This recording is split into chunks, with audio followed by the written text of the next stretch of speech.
right, it looks like we're live. Chat, please let me know. Please confirm the ongoing issue of my audio not working in the left ear has been fixed. Let me know in the chat, please. Now that's been settled. Hello, I am James Craig, a self-published author and the host of this monthly book club. This past March, we're a bit late because of Easter, sue me. The book that we all read was not really a book, but a collection. It is The Stories of Solomon Kane by Robert E. Howard, better known for Conan the Barbarian. But Solomon Kane is not an inferior product in any way. There are probably some reasons it's not as popular, which I think we'll get into later. But overall, this is a great piece of pulp collection with a lot of mythology into it, with a lot of ways to connect it into a more realistic story, I thought. And you can definitely see that this is earlier in the genesis of the fantasy genre as we know it today. And I quite enjoyed it. It's a piece of literary history that I'm glad I finally got around to consuming. And I brought on 3 people from the book club that apparently beat me to it, and they all seem to have read this before the book club and then just enjoyed brushing up on it. So I always start with Jason McHouston. Do you want to introduce yourself? Hi, hi everybody. I'm Jason McHouston. I'm a modern pulp writer in the indie sphere. And I'm just happy to talk about Solomon Kane, who I actually prefer to Conan. Mr. Haynes? Hi, I'm Michael, a guy from England who basically wants to make fantasy great again if I can, to be honest. I think it's getting a little bit stale, so I want to bring something try to bring something a bit different to it. And hopefully sort of revamp it away from less Game of Thrones and more Lord of the Rings. Fair enough. And Dino. Hello. Some of you guys probably seen me before from last month's book club, but I'm an aspiring writer and game developer. Got stuff in the works, though obviously still work in process, but I'm here for this time around for Solomon Kane. Right. So, for those of you listening, just tuning in, this is a free-to-join book club. The link to the Gilded server, it's a Discord knockoff with less scammers and hackers and so on, is in the description. You just have to answer one question, which is, who are you, basically? Just prove that you're not a bot. And then you can tune in for next month's book, which has been announced as Fyodor Dostoevsky's Notes from Underground, which is a significantly smaller book. And it's been on my to-read list for a while. But we are here today for Solomon Kane. We'll talk about Dostoevsky in 3-ish weeks. So, all of you read Solomon Kane, or at least some of it before here. I assume you also all read Conan. No. I actually just picked it up recently, and I've been more so focused on rereading Solomon Kane for the book club to actually read Conan. I've not read all of Conan, I must admit. I've read It's hard to read it, let's be real, especially because Conan is in this weird stretch where some of it is in public domain and some isn't. And then Conan specifically got picked up by Marvel and other publishers where they shopped out the IP to other ghostwriters essentially to just keep churning out stories. Those sometimes get conflated with the original works. And those are definitely still covered by copyright. I know the same happened with actually almost all of Robert E. Howard's works, because there were even Marvel Solomon Kane comics as well. I did not know that. So a lot of people like this, and the thing I like about the Del Rey compendium thing here is it has a bunch of blurbs from famous authors, like Stephen King is on the top here. And then you kind of read this and you go, this is the most non-politically correct story I've read in a while. Yeah. There is. Yeah. So Conan is safe fantasy, even though it's not really fantasy. It's a mythical past where, aliens and sorcerers still reign, but it's Earth and so on. It's sort of fantasy. This is literally just Africa more often than not. Yeah. I actually preferred the Solomon Kane stories where he was in England. But all of them are very similar. It's just the real question is just whether he was fighting bad people or bad monsters, right? Hmm. The question is, what's the difference between the two? That's what varies in Well, the tales. some of them can be adapted to big budget movies in Hollywood, and others can't. I know there was actually a Solomon Kane movie, but the other thing as well is Solomon Kane, in Conan, is from my part of England, the southwest, and knowing the accent we have down here, it makes the stories actually a lot funnier than it should be. Knowing the accent that goes into it, if that makes sense. So I don't think you could actually have like a proper Solomon Kane in Hollywood, because I don't think you'd actually be able to make it serious because of the voice. If that makes sense. If you have any be choice like that, passages that you can bless us with as we go through this, please let me know. I've noticed I've noticed we're talking over each other. I'll try and bloody find it. Hang on, so it's in my fucking shelf somewhere. Oh, and by the way, if you're watching this, you should like and subscribe, because I'm trying to hit 1,000. Just this week, I broke through 500 because my video on the combat wheelchair has exploded. But my goal is 1,000, so please. Yeah, that seems to happen when you strap C4 to a wheelchair.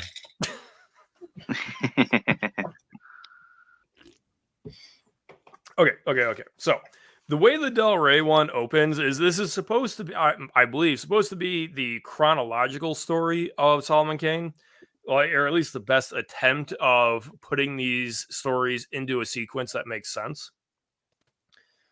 And it just opens with this super generic story, but I call it generic because it's kind of landless, and Solomon Kane just shows up and fights monsters. I'm talking about Skulls in the Stars. Right, this is the one where there's like, oh, you can't go the short route. You have to go the long way. There's you'll get killed going the short route. And Solomon Kane's reaction is, then I shall fight it. Yeah. Which kind of sums up every Solomon Kane story in a lot of ways. Robert Howard goes almost out of his way to portray Solomon Kane as this like Nietzschean Ubermensch that just doesn't need a reason to go be like a Giga Chad monster slayer. Which in some ways is kind of based and fun, and makes for fun adventure stories. It certainly skips over the need to like give these personal investments in the stories. Because like, why does he go the short route where other people are dying? By the way, we lost Haynes for some reason. Yeah. Why does he go fight the monster? Well, because it's the right thing to do. Simple as. Because he can. Because he's a strong Puritan Englishman that wants to do right by the world. So he shows up and he grapples with a ghost and wins. He grapples an incorporeal ghost and wins for no reason other than courage in his heart. Which is something that would never fly in modern fantasy.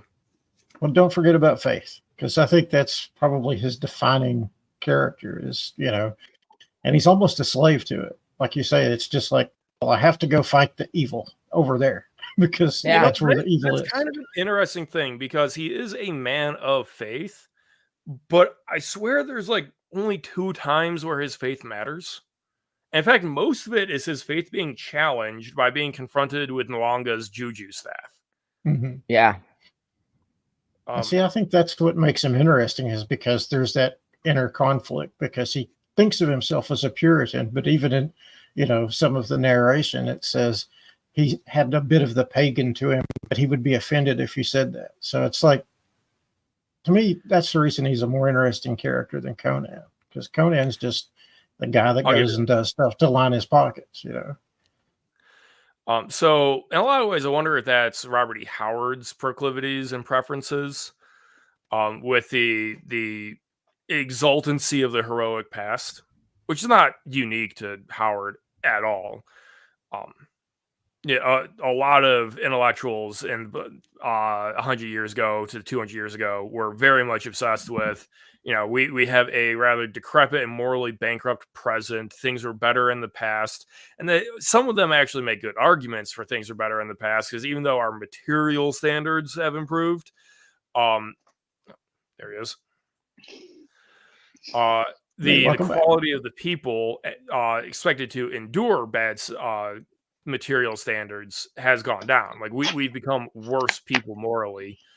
But then again, you can go back to like ancient Rome and find gravings about how children aren't respecting their elders. Things are going downhill. They've never been worse. History may not repeat, but it likes to rhyme. Yeah. Apologies, gents. It took me out the bloody thing. I think the duck hates you. You're not in Scotland, are you? Are you going to get arrested for if I say something untoward? No, not in Scotland, luckily. And even if it was, I still would say it. Fuck 'em.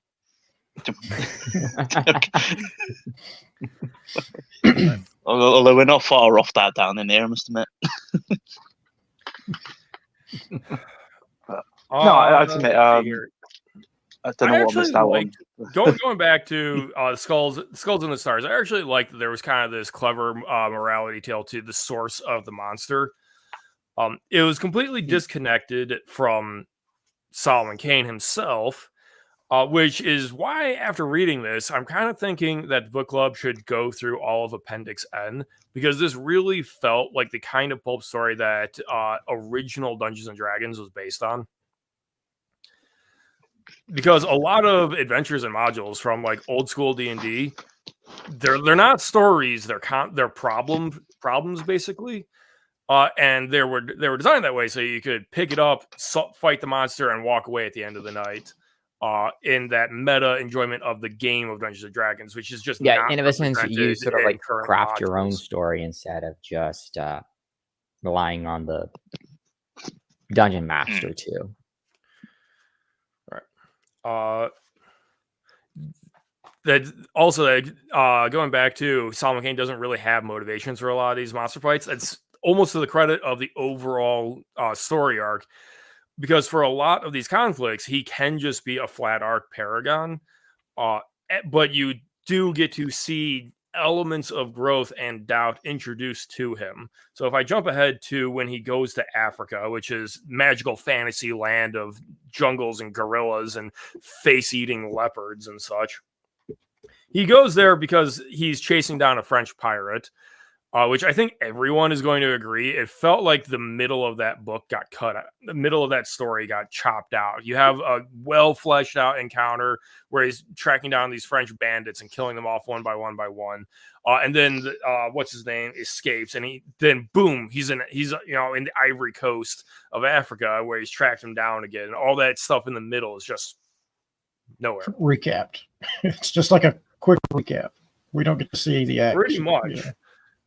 Which I think is just an artifact of the fact that he was writing these stories for magazines. Yeah. And basically providing for himself with these, which means that he had to write them, he had to get them out, he had to meet their size requirements, go. And maybe he just needed to wrap things up faster because of the editor or something. Well, I mean, that brings up a good point. Who knows? Maybe he did submit that and they said, well, we're going to cut this part out, just recap it in this next one because we don't have the space in this issue or something. There's all kinds of weird editorial decisions. I think if he had written the middle there, I think this Del Rey compendium would have found it and put it in because they have a bunch of fragments. If it still exists. My conclusion from reading these fragments is he would just dive into an idea, explore it, work through it from the beginning forward until he got to a point where it's just like, I don't really know what to do with this story that's going to be satisfying. It was really obvious with the one where he encounters the one other white guy, and the guy's just like, "Oh, I need your guns, and we can rule this tribe as kings." And then the fragment goes until he shoots one of the natives, and he's like, "All right, we've got them now." Fragment end. And I really got the impression that Robert E. Howard is just like, I don't know what to do with this story. This is just going to be an unsatisfying story that doesn't actually give Solomon Kane progression. And they just drop it. I had another idea on that because this is the first time we get the description of that Juju staff having the head of the cat on it. And the cat was the goddess Basti, and he's already, or Bast, and he's already, intimated that these people were descendants of Egyptians. And so I think this might have culminated with Solomon Kane becoming king. And I think he realized, well, I don't want to wrap him up in a bow yet. I want to go someplace else. But that's just, me speculating. Michael, Dana, what do you think of that fragment? I'm just trying to remember what fragment it was. Of Basti, I think. Yeah, Yeah, Hawk I'm gonna of flip through and Basti. try and Yeah. find it. Yeah, it's a Hawk of Basti. Yeah, Hawk. Yeah. Okay. Yeah, the Hawk of Basti. Skulls. Yeah, I mean, it's from the fragment we have got. I mean, trying to opine from the brief little fragment. I kind of liked it. I would have been interested to see where. Yeah, it's after goes. Hills of the Dead. That's probably why I don't remember it off the top of my head. At that point, Solomon Kane has gotten into Africa. He has met and befriended Nalonga. And he has encountered the undead, which are sort of vampires, sort of ghouls, sort of something he made up, because if you actually get into the mythology, there's 1,000 variants of undead flesh eaters out there. Oh, yeah. Yeah. And that's one where he needed black magic to do anything about it, and he just kind of burned the city down, right? Hey, remember, if you have a problem, violence may not be the best solution, but violence is a solution. And if you think it isn't, you aren't using enough violence. Amen. Yeah. So I'm with Robert Heinlein on thing violence. is the Moon of Skulls and the zombie story happen, and then it jumps back to England for the Blue Flame of Vengeance, which I actually really enjoyed as a short story. It just kind of was like, how, but he was in Africa. Why is this here? Yeah. I actually enjoyed the hand-to-hand realistic fighting better than just like, oh, then he went into a berserker rage and started ripping these harpies apart, and they fled in terror from him. Yeah, I think my biggest letdown is when he suddenly bursts his bonds, and that, when they've, which one was that? It's one of the last ones I read. It was the Footfalls Within, where he's part of the slave train. And when everybody takes off, when the monster attacks, he suddenly breaks his bond. And I was like, it's kind of a cop-out. But, you can all step back and make the argument, well, he's already said that he's never been this scared before. And he is, basically the super guy. And so maybe the adrenaline. But to me, I'm like, it would have been so much better if he had been able to wrestle a weapon away and cut the bonds. But, that's nitpicking. But I can see that. Yeah, I think I don't really have many nitpicks with Robert E. Howard, I must admit. I'm a bit of a fanboy, to be honest. But that's one of those ones I'm like, it could have, rather than just sort of like, break him from his bonds, like you said, like Hulk Hogan style, as it were. It's, I think, if you were like, there's someone who's been killed by the monster or something, just goes over and does basically what Pippin does in 2000, just rubs his bonds on a broken sword or something, and then just picks up anything to fight. It didn't even have to be a sword or a weapon or anything like that, just anything, like to show desperation, I suppose. Because the one thing I liked about, if you go back to Skulls and Stars, I like that he does actually get his ass kicked, if that makes sense, at the start by the monster. And that's what I did like about it, because it gives him more of like a realistic sort of persona. As he's not a superhero, he is just this badass Puritan, but he's still human. Yeah.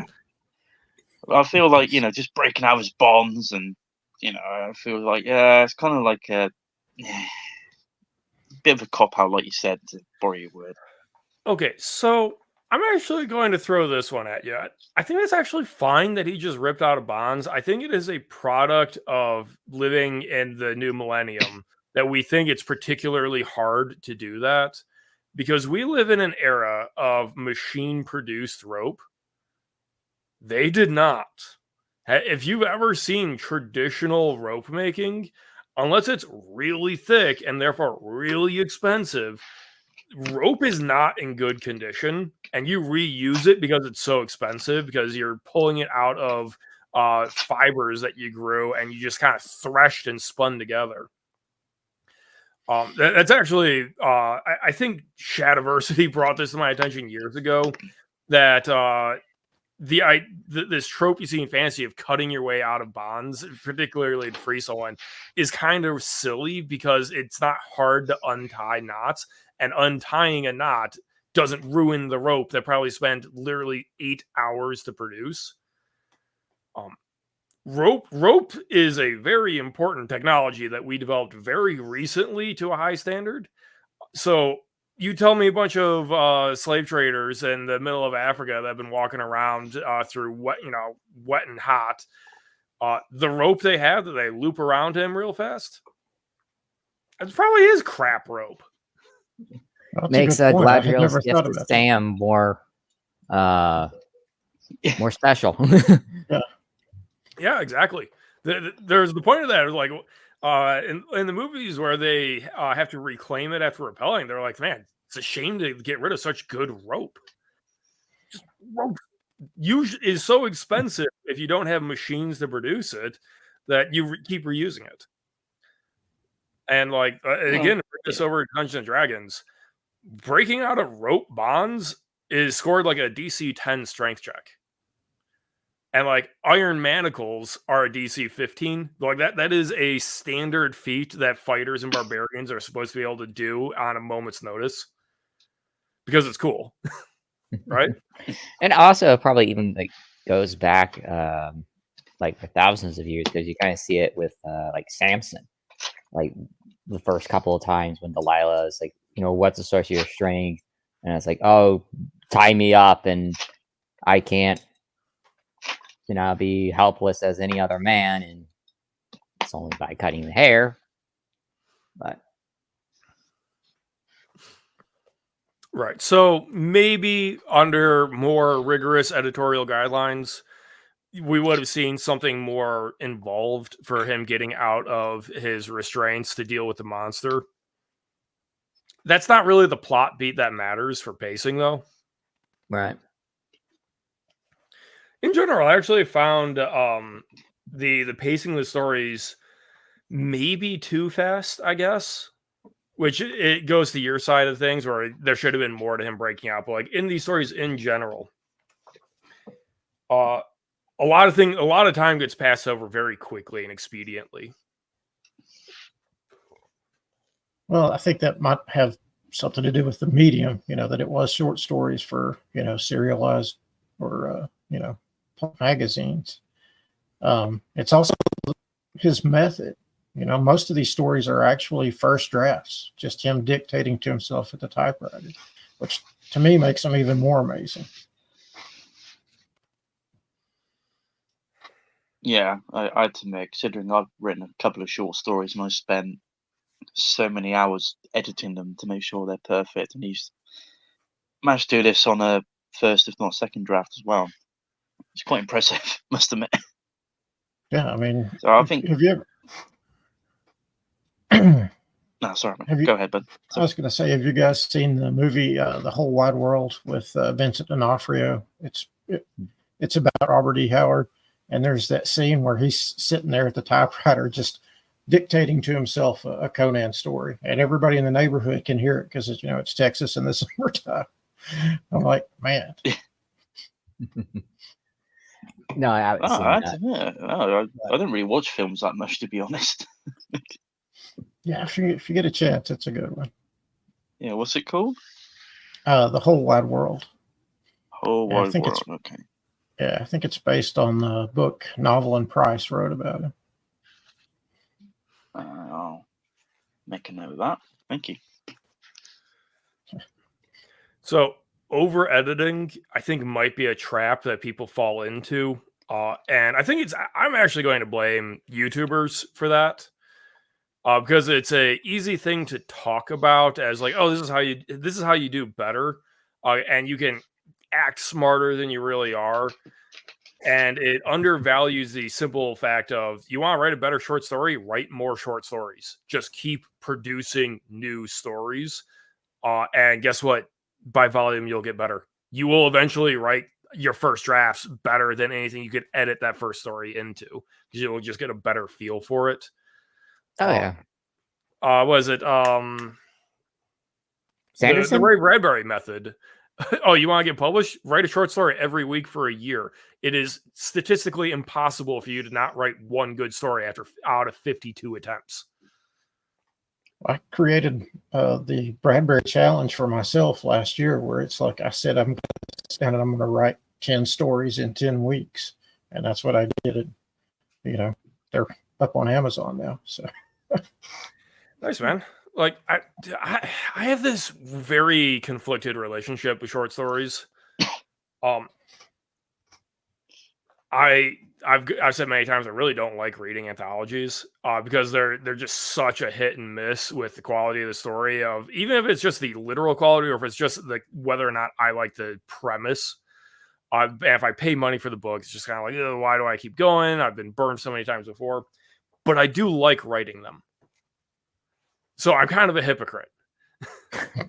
Sometimes I just get an idea that isn't a full novel's worth of content, and I want to write it out. And then like, okay, what do I do with that? I might do book narrations, put them on this channel. That's the best idea I have. Yeah, like I know for what comes to me, like some short stories, like I have like this one idea, and I don't see it as like a whole, like a long like novel. I see it as like a bunch of like episodic, short, self-contained, kind of, with like Solomon Kane, like short self-contained stories, but with these characters. And like I don't see like how like having a giant novel of that would like work, whereas like maybe a series of short stories would work for that case. So Solomon Kane feeling like one continuous story really improved my enjoyment of it. I actually never, when I read it, to me it didn't feel like that. To me it still felt like short self-contained stories that sometimes just refer back to each other. Let me find the table of contents here. It does have. Just check that you read the critical one. Did you read Red Shadows, where he first goes and meets Nalanga? Yeah. Okay. Did you read? I believe it was. Which is the undead one? Is that Rattle of Bones? No, the one with the Castle of the Devil, maybe. Yeah, that's the one with the hand Rattle of Bones. No, Rattle of Bones. I believe Rattle of Bones is the one where he goes to like this tavern. And there's with the hand, isn't it? Yeah. No, the hand is the right hand of Doom. Doom. Yeah, because Razorface, he actually did like an audio reading of with the Dead Wizard. Oh, I'm thinking of the Hills of the Dead. So after Nalanga, the next big important one is the Moon of Skulls. Oh, that's right hand of Doom, isn't it? Yeah. Fuck. Yeah. Oh yeah, or at least the remnants of that. Yeah. Fuck. So like the core story in a lot of ways is like Red Shadows into the Moon of Skulls into the Hills of the Dead, possibly the Hawk of Basti, but that's a stub. Which is the one Wings in the Night, and then the Children of Asher. Mm-hmm. Wings in the Night's my favorite, must admit. Yeah. Though that story of going to Africa and then it feels like one continuous story, even if they are contained events. Because you see Solomon Kane's opinion and worldliness evolving. He becomes more and more bedraggled, and he runs out of ammo and connections, and he stops being able to talk with people because they're too far from the river dialect he learned. Yeah, he becomes more savage. And at the start of Wings in the Night, it's almost like they're savage tales. Yeah. I say at the start of Wings in the Night, he's actually running from people too. Fair point, the great indoors. But I think you have noticed a tendency that people have to recreate content that they've seen that works, like top 10 lists. I think very Yeah, little like was. top 10 editing tips, top 10 reasons why you should have an editor. All this Why kind should of you lot use happening. active voice instead of passive voice? Top Yeah, 10 and all that. mistakes new authors make. How to spruce up your dialogue and stop using said. Said is dead. And all that old fucking pony and trap. Yeah, I know the one. So, Purple kind of what. Prose. It is hard to find a literature channel that doesn't cover that crap. Oh, top 10 fantasy tropes that are bad and all that old bloody Top crap. 10 Yeah, fantasy man. tropes that need to be brought back. Top Yeah. 10 science fiction books where the AI is the bad guy. Top 10 science fiction books where the AI is the good guy. Okay, enough of that. Not that there's a pattern going or anything. Dude, Someone's out ChatGPT there is going to copying Watch change Mojo. content. People are just going to be like, all right, I'm a booktuber. Give me 20 video ideas with good titles that I can churn out without research. Okay, so I got a question for you guys. Generally, I think the fighting in the Solomon Kane stories is pretty good. Generally speaking. Yeah. Yeah, I now I feel enjoyed called the out. fight scenes.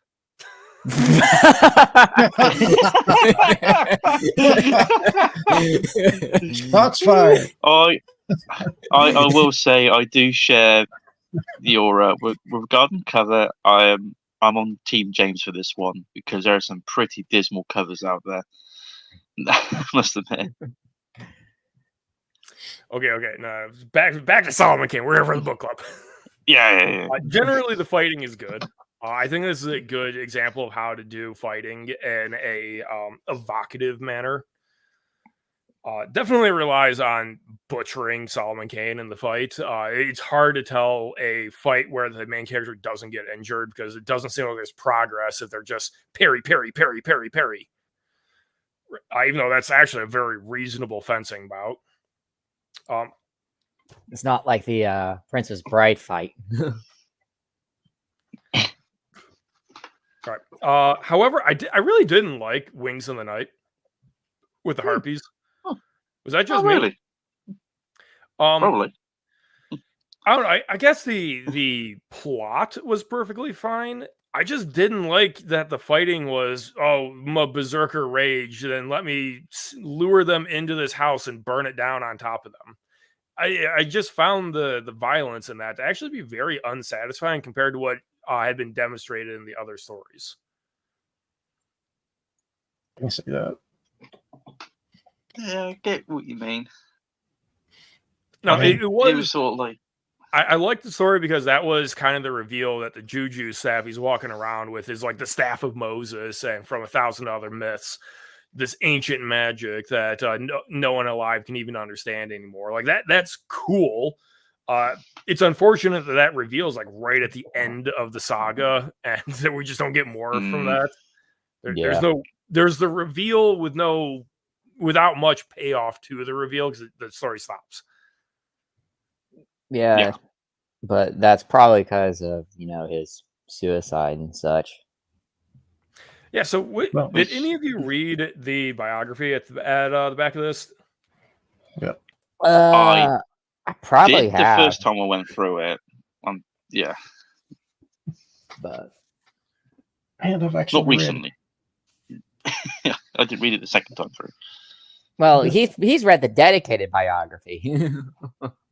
I highly recommend it if you're a Howard fan.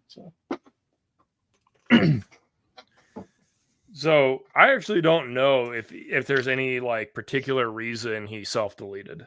So I'm trying his to mother. He was like very close to his mother, and she was very terminally ill, and she went into a coma, and the doctors were like, "She's not coming out of it," and he offed himself. I think he had a proclivity towards that mindset for a long time.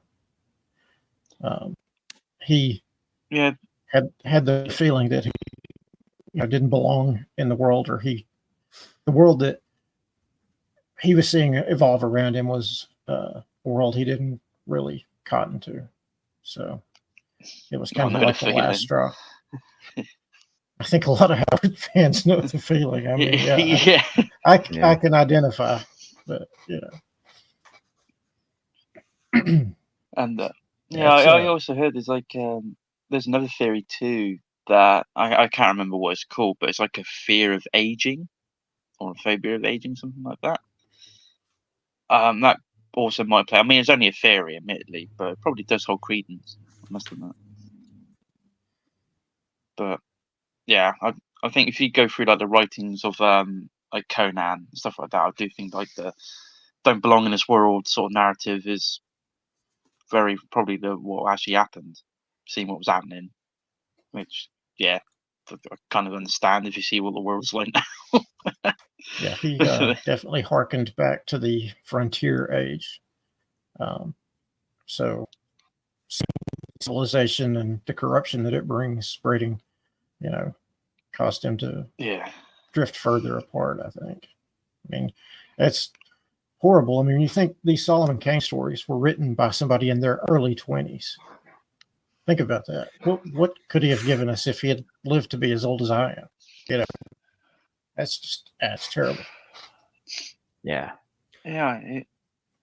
I think that's the biggest tragedy about the whole thing is that he had so much more to give, and it probably would have only got better.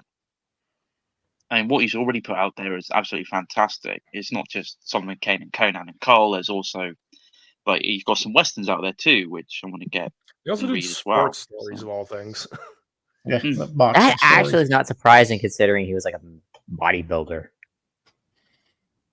Yeah, he's a boxer as well. Yeah. Yeah. Which I do some boxing as well, and if he's fit enough to do that, then fair play to the man. Yeah, I It's just hard. skimmed through the biography, and he's like, the family doctor actually disarmed him because he was worried about him, so he went and borrowed a gun, put the bullet through his skull, one inside, in one side, out the other, and it didn't kill him. For like he was bleeding for like 8 hours before it finally took him out, because and it's literally the biography's literally like, well, he was a very, very healthy guy. Yeah, and well, it kind of goes into like where you're shot and such. Like, not all like shots to the brain are entirely exactly lethal. Then, like even like Abraham Lincoln, when he was shot, he was still alive for a couple of hours. Oh, granted, he was kind of like in a weird comatose state, but yeah, he was. But yeah, it's not like a instant death. It's actually a slower one, unless it's you decide to paint it with a shotgun, but. So we're James, not advising this, YouTube. we're very aware of this. Yeah, we're not advising you to go commit the mental Cobain. health is available. Help. Just a disclaimer: don't off yourself. Seek help. Absolutely. Yeah. Yeah. What's it they say? All right, now we're sure we're on the correct side of the toss here.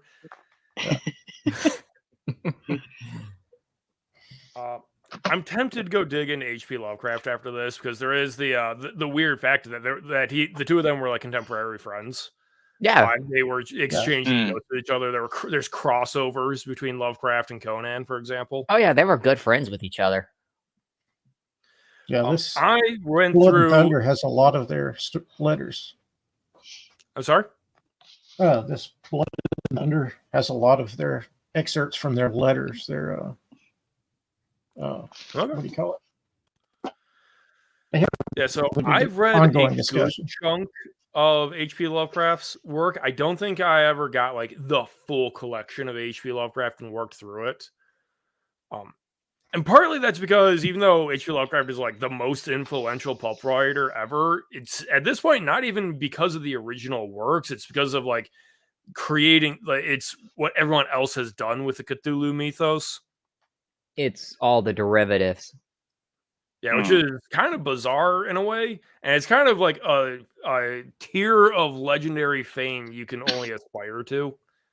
Yeah, it's kind of like a little bit of like how with Conan, you have Marvel with like their Conan stories, then you have like the Arnold Schwarzenegger Conan movie, and that kind of stuff. A little bit like that. Like a lot of people, they know like Robert E. Howard wrote, but their introduction as such is not with, Robert E. Howard's works. It's through like Marvel. It's through Arnold it's through Schwarzenegger movies. Schwarzenegger, right? Yeah. The Riddle I of grew Steel and all that. But even then, like I think Cthulhu has way more cultural relevance than Conan does. Or it has basically spread its tentacles into far more of pop culture than a mere barbarian story. Maybe you can say that, like, oh, Conan and Solomon Kane and everyone defined this genre of sword and sorcery, or sandal and sorcery more often than not. But that's a very loose evolution compared to, like, literally these are the monsters, these are the tropes, this is the way the magic works, and it's getting reused again and again and again and expanded into Miskatonic, and there are 1,000 Cthulhu board games that are available.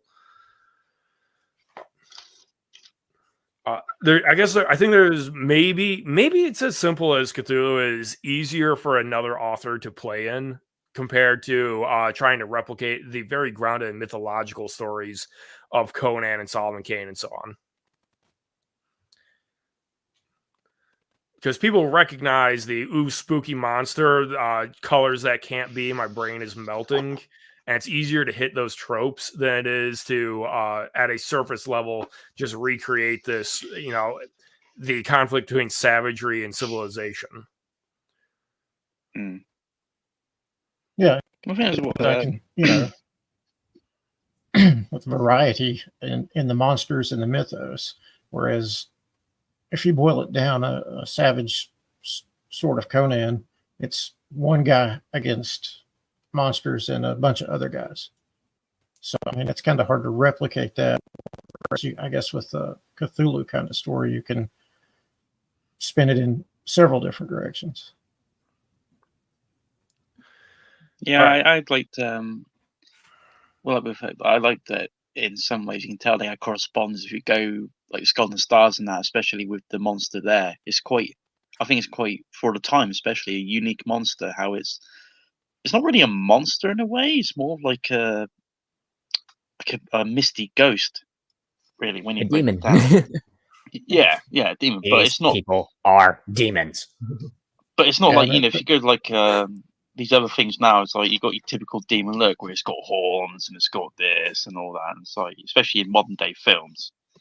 Whereas this one is almost looks like sort of like a ghostly sort of misty gorilla kind of thing. That makes sense. It hasn't really got a defined appearance, which is what is fantastic about it. Almost like a chimera ghost in a way. Yeah, But it's and that pretty thing great. in I like that. Footfalls Within, a straight up, Lovecraftian monster that comes out of that tomb. I mean, you can't even describe it, which is how you describe a Cthulhu monster. It's indescribable. Yeah, there's I forget the name of the story, but there's this one where it's H.P. Lovecraft where he does this brilliantly. Whereas these two guys who I think they go grave robbing, or they go into like this passageway in a cemetery somewhere. You don't actually get a description of things he sees, but you don't need one because it's your imagination is the greatest sort of source for monster appearances you've got. And if you just say, well, like what he saw just basically filled him with horror, and you think to yourself, what the bloody hell has he seen? And obviously your mind fills in the gaps, and that's what makes it scary. As opposed to being shown something, and it's like, great, if that makes sense. That's why,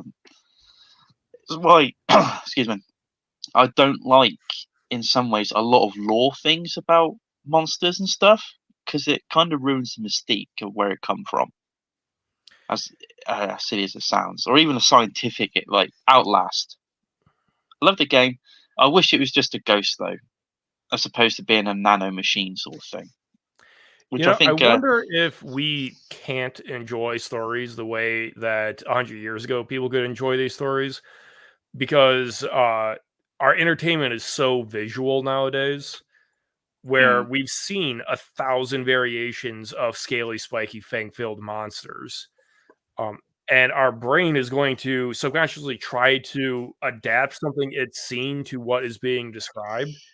And we probably have much more concrete possibilities for what the monster could be nowadays because of movies, which sometimes make very good special effects and very cool monsters and such, like say Aliens.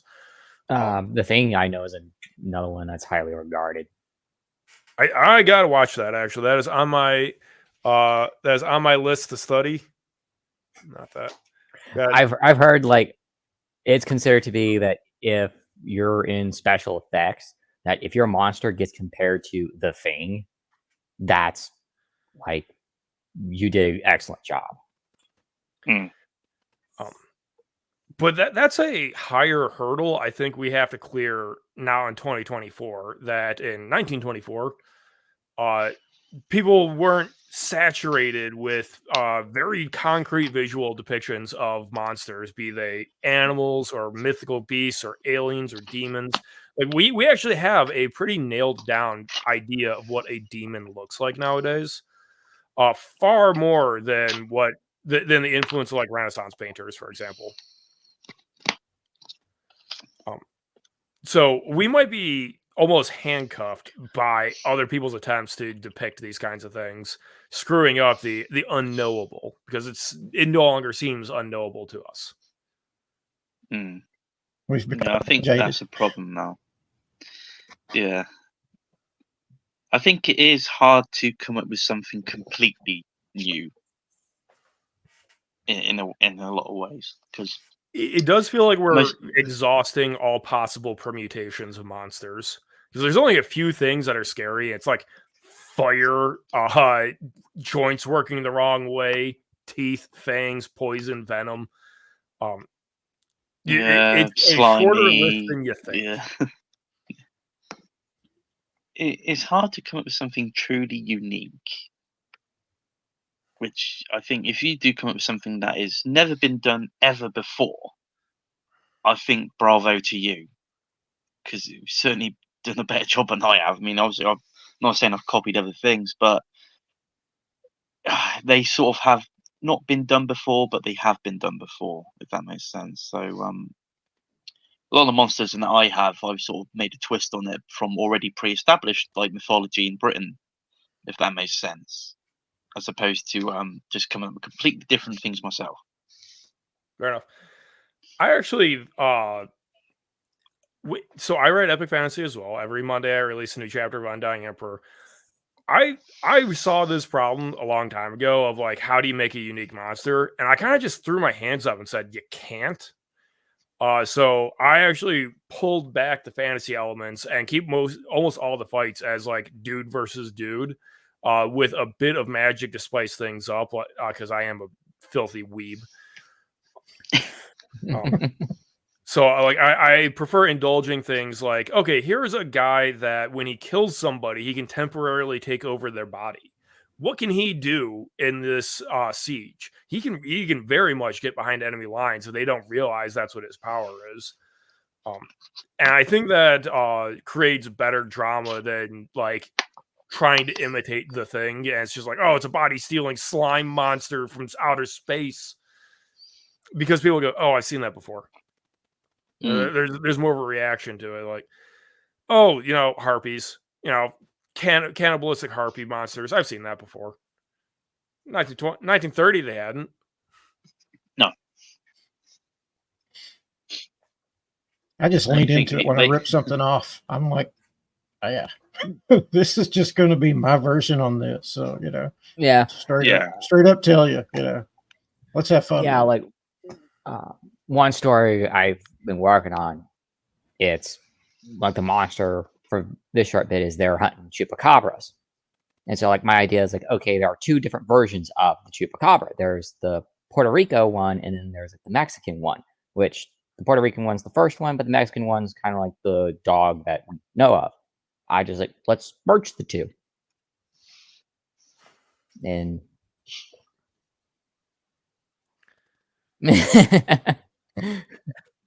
Worth a spotlight right there. Yes. I'm going with Elizabeth Hurley if I'm going to get Eternal Damnation with stuff run up my arse. I'd rather be Elizabeth Hurley and Al Pacino, must admit. Hoorah!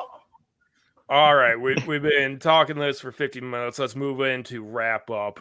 I put this solidly in. If you are writing fantasy, if you're writing adventure stories, you should read this. It should be in your repertoire of things to reference.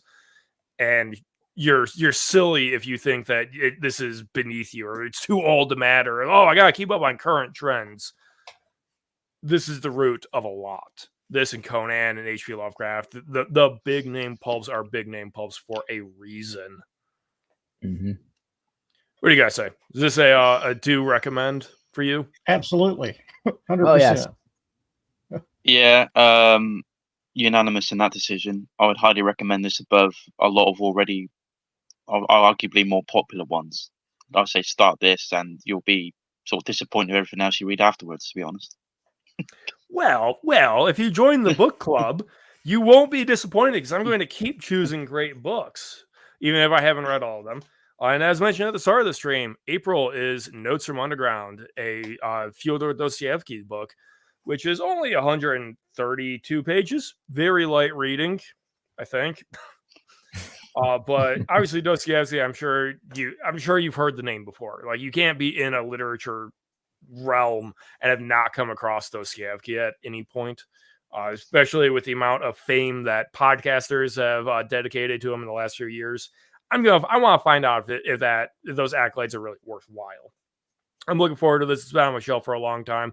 Hoping you guys are down to read this as well. Completely different genre. I advocate that creators don't stick to tunnel visioning on one genre because you'll end up just shallowly photocopying tropes instead of generating new and original ideas. Yeah, I agree with that. I actually started reading the Metro novels, so I'm thinking of branching out into sort of post-apocalyptic. As in the novels that generated the Metro video games, the Chernobyl mutant stuff. Yeah. Well, Stalker really generated it all, to be honest. And then the novel sort of, they asked Klukovsky to write it as they were developing, I believe. So it kind of followed, but kind of ran parallel with each other at the same time, if that makes sense. But yeah, if we ever do want to do that for book club, I'd recommend that. Metro 2033. Possibly. So if my goal is to grow the book club some more and get it to a point where I can feasibly be maintaining two options. I want to stagger the months and get 24 books in a month where it's not nobody's expected except me to read all the books, where I could split between kind of a theme where I do more like classics on 1 month schedule and more pulpy fun stuff on the other schedule, so people can kind of switch between. That's my aim. But I want to be able to keep bringing on 3+ guests to discuss these things. So I basically need to expand my reach a bit. Sorry, I just read chat. Bro, you know what? I'm mad about Wuthering Heights because that was the only book where I went to the group and I was just like, I'll take a suggestion. What do y'all think we should read next? And it was right after Frankenstein. So people were like, Wuthering Heights. It's a lot similar. It's in the same vein of the classics. I was like, okay. And it was Wuthering Heights. And then I stopped taking suggestions. To be fair, I did not suggest that one, so don't let me into it. In my basement. I did not suggest that one. Don't let me in the group. You know, you tacitly suggested it because you didn't provide a counter suggestion. I left that up in the Gilded server for like a week, and no one counter proposed anything. It's on you, brother. Guilt by association. Oh, bugger. Yeah. All right. You guys want to remind the chat and the viewers what you have available at your own projects? Because obviously, I've got my Cyberpunk in the description. You'll find the link to my new fantasy novel. It's a Portal Fantasy. It's a lot of fun. Basically, I wanted to write a book which is about a group of friends going on an adventure it's not like deep art by any stretch. You'll recognize a lot of tropes. It's pretty wish fulfilling, but in like a reasonable way. You should check it out. I'll get the first chapter available on my website later today, probably. Guys, we got closing comments.